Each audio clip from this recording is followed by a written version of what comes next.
Hello बच्चों, कैसे हैं आप सब। मैं सोमनाथ पति, योर टीचर एंड गाइड, आज के इस वीडियो लेसन में आप सभी का स्वागत करता हूं। आज हम लोग क्लास 10 के supplementary reader book footprints without fit का पहला चैप्टर और ट्रायम्फ ऑफ सर्जरी के बारे में पढ़ेंगे।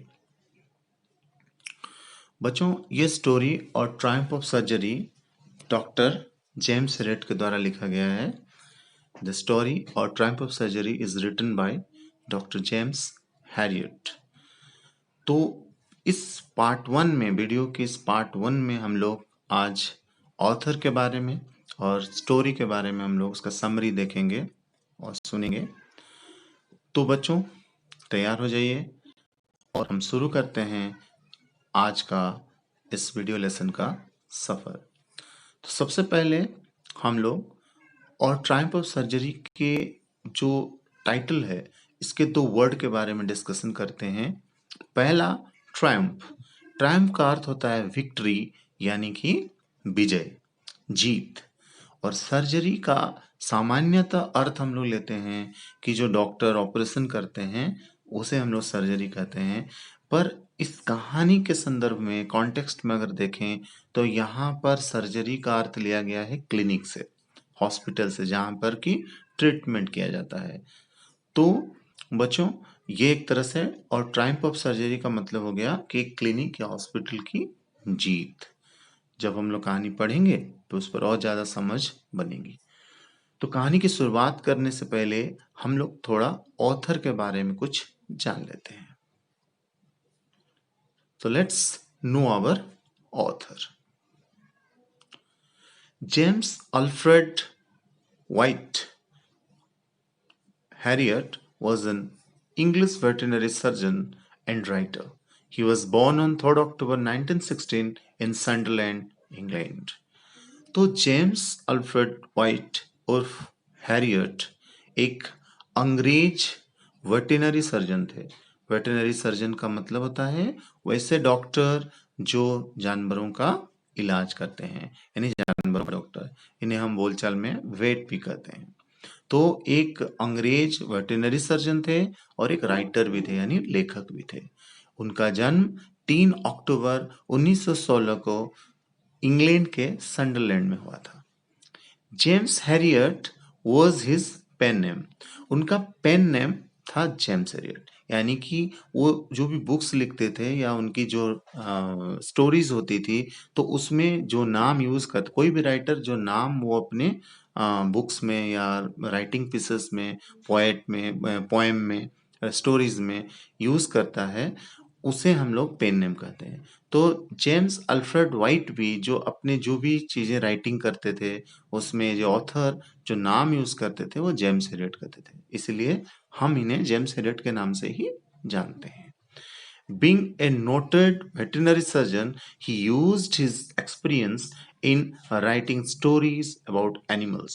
He wrote a series of books of stories about animals and their masters. तो वो एक जाने माने जानवरों के डॉक्टर होने के नाते उन्होंने अपने अनुभव का पूरा प्रयोग जानवरों के बारे में कहानियां लिखने में किया। वो जानवरों और उनके मालिकों, मास्टर्स के साथ उनके जो भी अनुभव थे, उन अनुभवों के को लेकर उन्होंने सीरीज ऑफ बुक्स, किताबों की श्रृंखला तक लिख डाली। और कई उसमें फेमस वर्क थे जो ग्लोबली अक्लेम्ड, कुछ पुस्तकें भी थी उनकी, और उन्होंने बहुत उसमें प्रसिद्धि पाई। If only they could talk, if only they could talk, it shouldn't happen to a vet. Let sleeping birds lie, vets might fly, etc. are some of his famous work. तो ये जो बुक्स हैं, ये उनके कुछ famous books थे जो कि बहुत प्रसिद्ध हुए। He died on 23rd February 1995 और जेम्स हैरियट की जो मृत्यु 23 फरवरी 1995 को हो गई थी। तो बच्चों, अब हम कहानी सुने।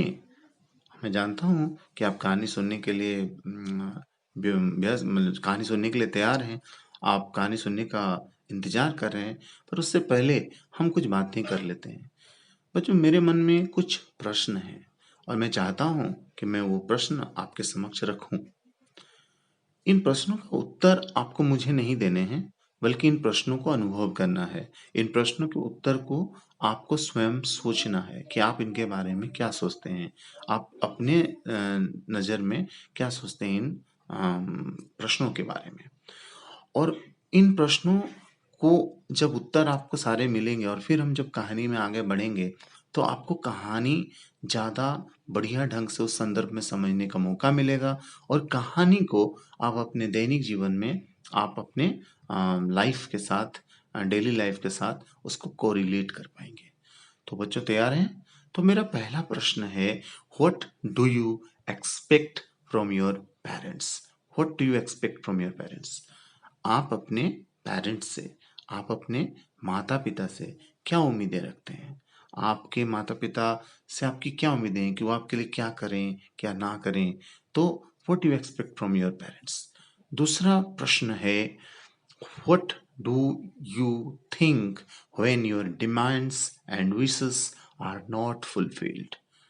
जब आपकी मांगें और आपकी इच्छाएं पूरी नहीं होती हैं, तब आप क्या सोचते हैं? बच्चों ऐसा कई बार होता होगा कि जब हम कुछ चाहते हों और वो हमारी इच्छाएं पूरी नहीं हो रही है, हमने कुछ मांगा और हमें वो पूरा करके कोई नहीं दे रहा है। तो जब हमारी मांगें पूरी नहीं होती है या जब हमारी इच्छाएं पूरी नहीं होती हैं, तो हम कैसे सोचते हैं? यही मैं आपसे पूछ रहा हूँ कि आप कैसे सोचते हैं जब आपकी इच्छाएं और डिमांड्स पूरी नहीं होती हैं। तीसरा बहुत महत्वपूर्ण प्रश्न है कि how do you react whenever someone says no to you or does not listen to you? जब आपको कोई ना कह दे, आपने कोई प्रपोजल किए दिया, कोई प्रस्ताव दिया और उस पर कोई ना कह दिया, या फिर किसी ने आपकी बात नहीं मानी, नहीं सुनी, तो फिर आप कैसी प्रतिक्रिया देते हैं? यानी आपकी प्रतिक्रिया उस समय कैसी होती है? आप क्या करते हैं, क्या सोचते हैं जब कोई आपको ना कह देता है या आपकी बात को नहीं मानता है? और चौथा प्रश्न इन तीनों प्रश्न से थोड़ा अलग है, पर इंटरेस्टिंग प्रश्न है और इसको जरूर आप लोगों ने अनुभव किया होगा। You must have experience this in your life. प्रश्न है कि have you ever been sick due to over eating? बच्चों हमारी कई फेवरेट डिशेस होती हैं और उन डिशेस को हम लोग खाना चाहते हैं, एंजॉय करना चाहते हैं, पर कभी ऐसा हुआ है कि आप खाते चले गए और ओवर ईटिंग के कारण, अधिक खा लेने के कारण आप बीमार पड़ गए हों? अगर ऐसा हुआ है तो आप सोचें। तो बच्चों इन चार प्रश्नों का उत्तर आपको सोचना है और मुझे आशा है कि आपको उत्तर मिल गए होंगे, आप इनके उत्तर सोच लिए होंगे। तो बच्चों आगे जब हम मैं कहानी पढ़ाना सुनाना शुरू करूं और कहानी हम लोग पढ़ें, उससे पहले मेरे मन में दो शब्द आते हैं जो इस कहानी के आप कह सकते हैं कि थीम वर्ड्स हैं। मैं चाहता हूं उन उन वर्ड्स को मैं आपके साथ शेयर करूं, उन वर्ड्स पे हम लोग डिस्कस करें और तब हम कहानी में आगे बढ़े। तो पहला वर्ड जो है बच्चों वो है टू पैम्पर, लाड प्यार करना।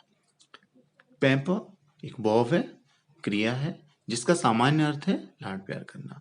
बच्चों हम कहते हैं कि our parents love us, my father loves me very much, my mother loves me very much. यानी हमारे परिवार के लोग, हमारे माता पिता हमें बहुत प्यार करते हैं। तो एक तो होता है प्यार करना, लव्स का। दूसरा होता है कि हमें केयर करना। हमारे माता पिता, हमारे सगे संबंधी, हमारे टीचर्स, हमारे दोस्त हमारी केयर करते हैं, हमारा देखभाल करते हैं, हमारे लिए क्या अच्छा है क्या बुरा है ये सोचते हैं। इन सब से अलग अगर हम पैम्पर के अर्थ को थोड़ा कॉन्टेक्चुअली और इस कहानी के संदर्भ में और नॉर्मली भी लें, तो इसका मतलब होता है पैम्पर उस प्यार के उस लेवल पे जाता है जब हम किसी की इच्छाओं को संतुष्ट करने के लिए हम किसी भी हद तक जाने के लिए तैयार होते हैं। यानी कि हम सामने वाले की इच्छाओं को संतुष्ट करने में अपने आप को लिप्त कर देते हैं, बिना यह सोचे कि वो इच्छाएं पूरी करना उनके लिए अच्छा है या बुरा है, उसके लिए आवश्यक है या अनावश्यक है। यानी द एक्ट ऑफ इंडल्गिंग और gratifying one's desire is something is equal to pamper. तो पैम्पर का मतलब ये होता है। दूसरा वर्ड है ग्रीडी। ग्रीडी माने, ये इस वर्ड से आप लोग परिचित होंगे, मुझे पता है कि ग्रीडी माने होता है लालची या लोभी। जब किसी को आवश्यकता से अधिक चीज की कोई चाहत रखता है, उसे जितनी चीजों की आवश्यकता है और उससे अधिक की वो चाहत रखता है, तो हम कहेंगे ही इज ग्रीडी। तो हमें जितनी चाहिए अगर उतने में हम कंटेंट हो जाएं, संतुष्ट हो जाएं, तो अच्छी बात है। लेकिन जब हमें आवश्यकता से अधिक चीजें चाहिए, वो पैसा हो, संपत्ति हो, चाहे वो खाने का चीज हो, तो ग्रेडी। तो जैसे कि मुझे आइसक्रीम खाने की बहुत ही शौक है, आइसक्रीम मेरा फेवरेट है, तो मैंने 2 बाउल आइसक्रीम खा लिया और मुझे और खाना है और मैं खाते चला जाऊंगा, तो इससे मैं मेरे स्वास्थ्य पर भी बुरा असर पड़ सकता है। तब मैं कहलाऊंगा कि मैं ग्रीडी हूँ, क्योंकि मैंने अभी आवश्यकता से अधिक उस चीज को ले लिया। हाँ, ग्रीडी बनना है तो किस में बनना है भाई? हमें बच्चों ग्रीडी बनना है तो हमें नॉलेज लेने के लिए बनना है, हमें सीखने के लिए ग्रीडी बनना है। तो ग्रीडी बनो, पर उसके लिए तो बच्चों ये जो 2 वर्ड हैं, और 2 वर्ड्स हमने अभी डिस्कस किया, पैम्पर और ग्रीडी, और जो 4 प्रश्न मैंने आपसे पूछा सोचने के लिए, इनको आप अच्छे से मन में रखें और फिर कहानी को सुनें। जब हम कहानी को सुन लेंगे और इन 4 प्रश्नों, इन 2 वर्ड्स के साथ उसको कोरिलेट करेंगे, जोड़ेंगे, तो हम दैनिक जीवन में अपने लिए एक कंक्लूजन पे पहुंचेंगे कि हमें जीवन में क्या करना चाहिए, क्या नहीं करना चाहिए, किस तरह से चीजें हमें अपने जीवन में अपनानी चाहिए। ये जरूर आपको समझने में मौका मिलेगा। सो स्टार्ट करते हैं आज की कहानी। तो बच्चों, हर कहानी में उसके किरदार महत्वपूर्ण होते हैं। कहानी जो होती है वो किरदारों से आगे बढ़ती है, यानी कैरेक्टर्स से आगे बढ़ती है। तो हमारी जो कहानी है आज की, और ट्रायम्फ ऑफ सर्जरी, इसमें भी कुछ किरदार होंगे और उन्हीं किरदारों से ही हम कहानी को आगे बढ़ाएंगे। तो बच्चों, सबसे पहले हम किरदारों से मिल लेते हैं। Let's meet the characters. तो इस कहानी का जो सुपरस्टार है, यानी कि इस कहानी का जो सबसे मुख्य किरदार है, वो है ट्रिकी, एक छोटा सा डॉग, एक कुत्ता, एक पैट, जिसका नाम है ट्रिकी।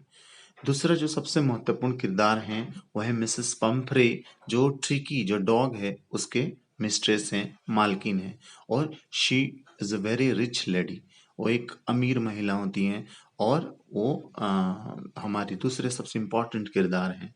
तीसरे सबसे महत्वपूर्ण किरदार इस कहानी में मिस्टर हैरियट हैं, यानी हमारे जेम्स हैरियट, जो कि इस कहानी के ऑथर हैं और नरेटर भी हैं, क्योंकि वो अपने शब्दों में इस कहानी को सुना रहे हैं हमें। और पूरी कहानी के दौरान ये 3 कैरेक्टर ही हैं, लेकिन कुछ कुछ नाम, कुछ कुछ कैरेक्टर्स बीच में आएंगे, तो उनके नाम भी हम लोग जान लेते हैं कि वो कौन है। तो बच्चों, इसमें जो है एक जो है, जो कि एक ग्रे हाउंड डॉग है, जो कि मिस्टर हैरियट के सर्जरी में, यानी उनके क्लिनिक में रहता है। एक हॉस्किन, जो कि गार्डनर है मिसेस पंपरी के घर में। और एक ट्रिस्टन, जो कि स्टाफ है हैरियट के सर्जरी यानी क्लिनिक में। तो ये इतनी कैरेक्टर्स के इर्द गिर्द पूरी कहानी घूमती है।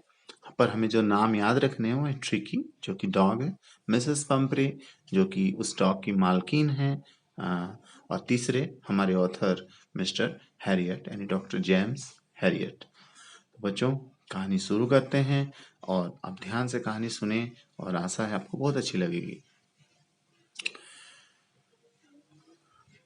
तो tricky is a small dog. His rich mistress, Mrs. Pumphrey, has great love and compassion for him.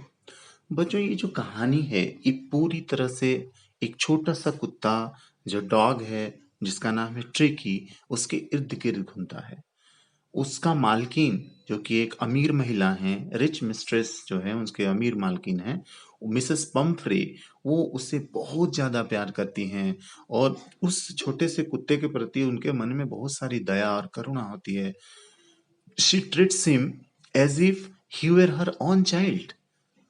Mrs Pumphrey के लिए ट्रिकी केवल एक कुत्ता या डॉग या पेट नहीं होता है, बल्कि वो उससे इतना प्यार और ख्याल रखती है उसका, मानो कि वो एक पेट नहीं, बल्कि उनका खुद का अपना बच्चा है, अपना बच्चा हो, यानी कि चाइल्ड है। He has been given every sort of luxury. He has separate beds, separate bowls, several kind of foods. He has different clothes for all the seasons. तो बच्चों, आप जानते हो कि उस डॉग को मिसेस पंपरी ने दुनिया की सारी लग्जरी, लग्जरी माने होता है सुख, विलासिता की सामान, सारे सुख दिए गए होते हैं। उसके पास अलग से बेड होता है, उसके अलग से खाने के लिए बाउल्स होता है, उसको अलग अलग प्रकार के फूड्स और व्यंजन मिलते हैं खाने के लिए। एंड उसके अलग अलग सीजन के लिए अलग अलग कपड़े भी होते हैं। आप पिक्चर में भी देखे होंगे कि वो जो डॉग है वो यहाँ पर देखिए एक बढ़िया सा कपड़ा पहना हुआ है, विंटर वाला। तो उसके पास अलग अलग सीजन्स के कपड़े भी हैं। तो यानी कि उसको सारी सुख सुविधाएं मिली हुई है। शायद हमें भी वो सुख सुविधाएं अपने घरों में नहीं मिलती है। सही कह रहा ना बच्चों? पर ट्रिकी को सारी सुख सुविधाएं मिली रहती है। Tricky is very greedy and doesn't know to refuse food, but only rich food like cream cakes, malt, chocolates, Horlicks, etc. and no work makes him very fat. Soon he becomes sick due to overfeeding. बच्चों जानते हो tricky का जो सबसे बड़ा जो आप कहेंगे कि उसकी आदत थी, या सबसे बड़ा जो एक खराब आदत थी आप कह सकते हैं, कि वो बहुत बड़ा ग्रीडी था, वो बड़ी लालची था। उसे ये नहीं पता था कि वो यह जानता नहीं था कि फूड को रिफ्यूज भी करना है, मना करना है। कई बार हमारा पेट भरा होता है तो हमारे सामने कोई परोस दे तो हम क्या कहते हैं कि हम मुझको खाने का मूड नहीं है या फिर भूख नहीं है। पर ट्रिकी जो था, उसके सामने अगर खाना कभी कोई किसी भी टाइम परोस दे तो उस खाने को मना नहीं करता था, उस खाने पे टूट पड़ता था और आसानी से खा लेता था। तो वो खाने को रिफ्यूज नहीं करना जानता था, इसलिए Tricki is very greedy and doesn't know to refuse food. But पर उसे जो रिच फूड खाने की ज्यादा आदत थी, उसे क्रीम केक्स चॉकलेट्स ये सब बहुत ज्यादा पसंद थे। मॉल्ट, मॉल्ट मीन्स जैसे हॉर्लिक्स वगैरह होता है जो से बना हुआ न्यूट्रिशियस पाउडर्स होते हैं, वो खाने का उसको बड़ा शौक था। तो ये सब रिच फूड खाने के कारण। And no work, no work means यहाँ पे वर्क का मतलब एक्सरसाइज या फिजिकल एक्टिविटी से है। तो सिर्फ रिच फूड खाना और कोई भी एक्सरसाइज नहीं करना, कोई भी फिजिकल एक्टिविटी नहीं करना, इसके कारण वो क्या होता है, बहुत ज्यादा फैट हो जाता है, यानी कि मोटा हो जाता है। Soon he become sick due to over feeding. तो उसे कोई बीमारी नहीं होती है लेकिन फिर भी बीमार पड़ जाता है। तो सिक माने होता है बीमार। क्यों बीमार पड़ता है? ट्रिकी के बीमार होने के पीछे का एकमात्र कारण होता है, वो है उसके खाने का बुरी आदत। तो बहुत ज्यादा ओवर फीडिंग के कारण, बहुत ज्यादा खाने के कारण वो बीमार पड़ जाता है। He looks like a bloated sausage. यहाँ ऑथर कहते हैं कि मानो वो कैसे दिख रहा है, एक ब्लोटेड सॉसेज की तरह दिख रहा है। लेकिन ब्लोटेड सॉसेज क्या होता है? ब्लोटेड सॉसेज तो बच्चों ब्लोटेड मतलब होता है सोलन, यानी फूला हुआ, कोई चीज फूला हुआ। एंड सॉसेज एक प्रकार का डिश है जिसमें हम लोग एक बेलनाकार सिलिंड्रिकल केस में हम लोग बहुत महीन महीन जो मीट होता है उसको काट कर उसमें भरते हैं, फिर उसको सिलाई करके उसको हाफ बेक्ड या कुक करके खाते हैं। बोलचाल भाषा में हम बोल सकते हैं कि एक प्रकार का कबाब।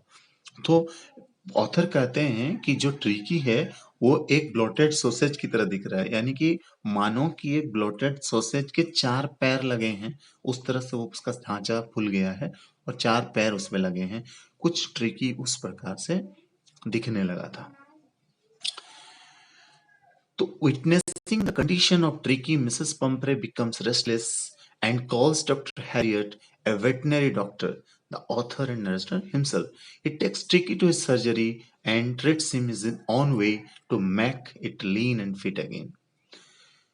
तो धीरे धीरे टिकी की जो स्थिति थी खराब होते जा रही थी। अब उसको किसी चीज में मन नहीं लगता था, वो एक जगह पड़ा रहता था, जीभ निकाल कर बस हाँफते रहता था। और उससे उसको ना उठने तक का भी उसके अंदर एनर्जी नहीं थी, उसके अंदर कोई मन नहीं था कोई काम करने के लिए। तो उसकी स्थिति दिन ब दिन बिगड़ती जा रही थी। अब इस स्थिति के कारण मिसेस पंपरी को चिंता होने लगता है। उन्हें याद आती है कि डॉक्टर हैरियट ने तो उन्हें पहले ही आगाह किया था, डॉक्टर हैरियट ने उन्हें पहले ही वार्निंग दिया था मिसेस पंपरी को कि आप अगर ट्रिकी को स्ट्रिक्ट डाइट पे नहीं रखेंगे, यानी उसके खाने पर लगाम नहीं लगाएंगे और उससे एक्सरसाइज नहीं कराएंगे, तो जल्दी ही यह बीमार पड़ जाएगा। और डॉक्टर हैरियट की जो प्रेडिक्शन था वो सही होता है। अब तो सच में ट्रिकी की स्थिति खराब है, लेकिन अब क्या करें? तो मिसेस पंपरे अब कॉल लगाते हैं डॉक्टर हैरियट को और सारी बातें बताते हैं। डॉक्टर हैरियट इसके लिए मेंटली तैयार रहते हैं क्योंकि उनको तो पता ही है कि एक ना एक दिन जो है ऐसा होने ही वाला था। तो वो आते हैं मिसेस पंपरे के घर में एंड ट्रिकी की हालत देखते हैं। अब वो समझ जाते हैं कि बेचारा कुत्ता तभी ठीक होगा जब मैं इसको लेकर मैं अपने क्लिनिक यानी सर्जरी में जाऊं।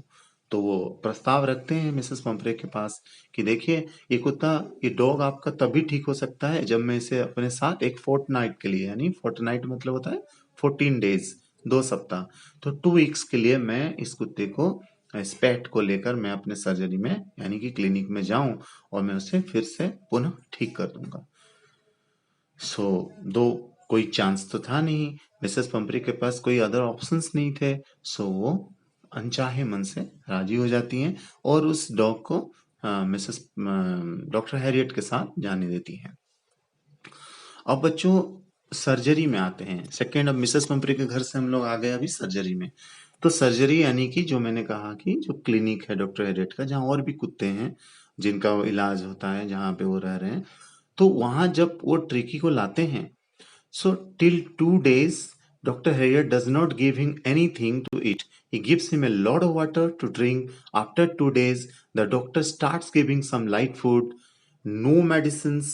A medicine is given to the little dog. Soon he starts taking interest in his surroundings.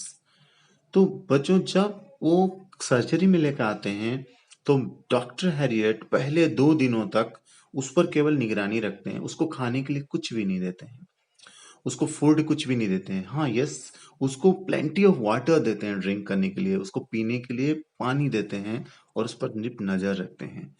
2 दिनों के बाद उसे हल्के हल्के लाइट फूड देते हैं। After 2 days the doctor starts giving him some light food, हल्के हल्के खाना देते हैं। पर आपको बच्चों एक चीज ध्यान में इसमें जरूर दीजिएगा कि यहाँ कहानी में भी बताया गया है कि no medicine is given to the little dog, यानी कि डॉक्टर हैरियट ट्रिकी के साथ कोई मेडिसिनल ट्रीटमेंट नहीं करते हैं, उनको कोई दवाई इंजेक्शन कुछ नहीं लगाते हैं, सिर्फ उसको स्ट्रिक्ट डाइट पे रखते हैं। धीरे धीरे सुन वो he start taking interest in his surrounding. पहले तो वो एक जगह पड़ा रहता था, उसके पास कोई एनर्जी नहीं था, लेकिन जल्दी ही वो अपने आसपास सराउंडिंग्स में होता है परिवेश, अपने आसपास का आसपास के माहौल पर वो इंटरेस्ट लेने लगता है। वो क्या किधर क्या हो रहा है ये जानने के लिए उत्सुक होने लगता है। He enjoys having a lot of exercise, strict diet and physical activities make him agile and active.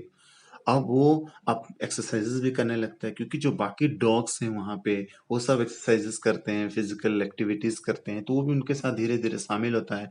अब वो एंजॉय करने लगता है, जो कभी एक्सरसाइज को एंजॉय नहीं करता था वो एक्सरसाइज एंजॉय करने लगता है। और स्ट्रिक्ट डाइट और फिजिकल एक्टिविटीज के कारण वो शीघ्र ही बहुत ज्यादा फुर्तीला, चुस्त दुरुस्त और एक्टिव हो जाता है। Within 2 weeks, Tricky has been transformed into a flexible, hard muscles animal. When Mrs. Pumphrey comes to receive Tricky, she does not believe her eyes because she has never seen Tricky more fit and playful than this. तो जैसा कि doctor Harriet ने promise किया था Mrs पंपरे से कि 2 सप्ताह के लिए आप मुझे ट्रिकी को दे दीजिए, तो अपने वादे के मुताबिक 2 सप्ताह के अंदर ट्रिकी जो था वो एक हार्ड मसल्स एनिमल में परिवर्तित हो गया। वो ब्लॉटेड सॉसेस से वो एकदम मजबूत मांसपेशी वाला और बहुत ज्यादा फ्लेक्सिबल यानी कि लचीला इलास्टिक जैसा बहुत ज्यादा स्ट्रेचिंग कर सकने वाला, तेज दौड़ने सकने वाला एक जानवर में परिवर्तित हो गया था। तो अब जब वो स्वस्थ हो जाता है तो डॉक्टर हैरियट कॉल करते हैं मिसेस पंपरे को कि Mrs Pumphrey you you can come and you may come and collect your pet. तो मिसेस पंपरे जब आती है सर्जरी में डॉक्टर हैरियट के और वो उनकी नजर जब ट्रिकी पे पड़ती है तो उनकी आंखों पर विश्वास नहीं होता, does not believe her eyes.